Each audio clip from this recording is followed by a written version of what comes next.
When most hunters think about deer calling, they picture grunts, bleats, or maybe a rattlebag. But behind the sound of clashing antlers is a story, one that started decades ago in the mesquite brush of South Texas. Today, we're uncovering the true origin of rattling, how it spread across the country, and why it works beautifully in some places but fails in others. This is the untold story of deer rattling. Rattling is one of the simplest and most dramatic hunting techniques ever created. Two antlers, real or synthetic, are clashed together to mimic the sound of bucks fighting during the rut. That sound isn't random, it's an instinct trigger. When a buck hears it, he's not thinking noise. He hears a challenge, dominance, competition, a fight that he might want in on. During the rut, when tensions run high and does are in heat, the crack of antlers can be irresistible. It says, there's a battle happening right now, and a winner gets the prize. Our story begins in the brush country of South Texas, long before deer calls filled the store shelves. As it's been told, a market hunter was hauling a wagon loaded with deer carcasses down a dusty trail, and somewhere along the ride, two racks clashed together. Moments later, a live buck appeared out of the brush, drawn by the sound of what he thought was a fight. Curiosity turned into experimentation. Hunters began fastening antlers to boards, banging them together on purpose, and soon realized it worked, not just once, but again and again. In a region mixed of mesquite, cactus, open flats, bucks could hear the sounds from hundreds of yards away and respond without any hesitation. It was a secret of South Texas brush, quietly passed from one hunter to the next, until it eventually found its way to the national stage. As rattling spread to new regions, hunters quickly learned that it wasn't foolproof.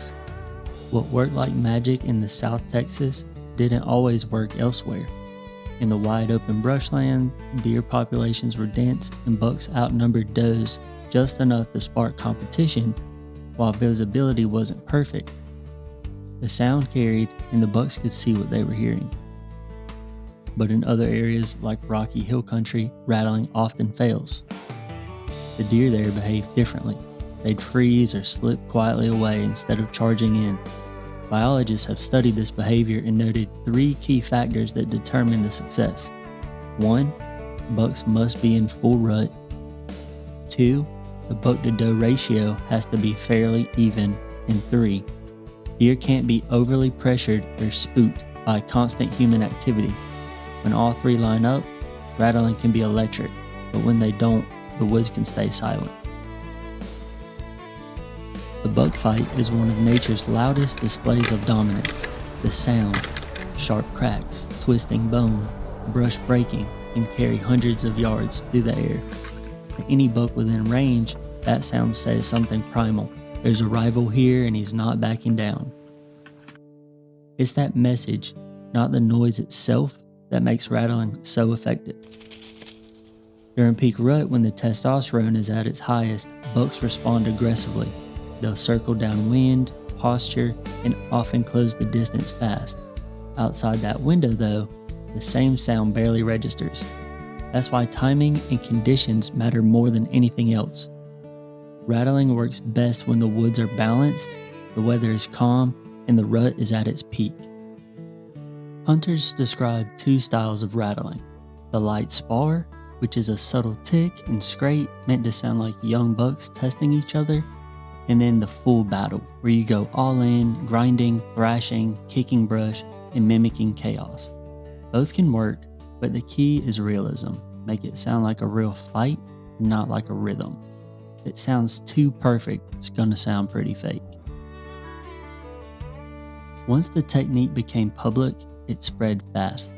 Hunters in the Midwest, the Southeast, and across the plains all tried it. Some with immediate success, others without a single response. The results often came down to habitat and herd structure. In the open country, bucks could see what they were hearing and reacted boldly. In the thick woods, echoes confused them and heavy hunting pressure made them cautious. Over time, new tools appeared: synthetic antlers, compact rattle bags, and even electronic devices, all built to recreate the same raw sound. But no matter how it's packaged, the foundation remains the same: two antlers, one message, and a behavior as old as the rut itself. Rattling changed the way people hunted whitetails. Before, hunting was a waiting game: sit still, stay quiet, and hope. After, it became more interactive. Hunters could call a buck, provoke action, and witness a surge of energy firsthand. It connected humans to animal behavior in a new way, through sound and timing rather than luck. And it all started with a single accidental crash of antlers in a dusty South Texas wagon. From that simple moment grew a tactic that stood the test of time. Rattling remains one of the most thrilling, unpredictable, and historic ways to hunt whitetails. The sound that echoes across generations, proof that sometimes the greatest discoveries come from pure chance. This story was first documented decades ago and later detailed by Outdoor Life. You can find a link to that in the article in the description below. Thanks for watching, and if you enjoy the history behind hunting, subscribe for more deep dives into the traditions that shaped our sport.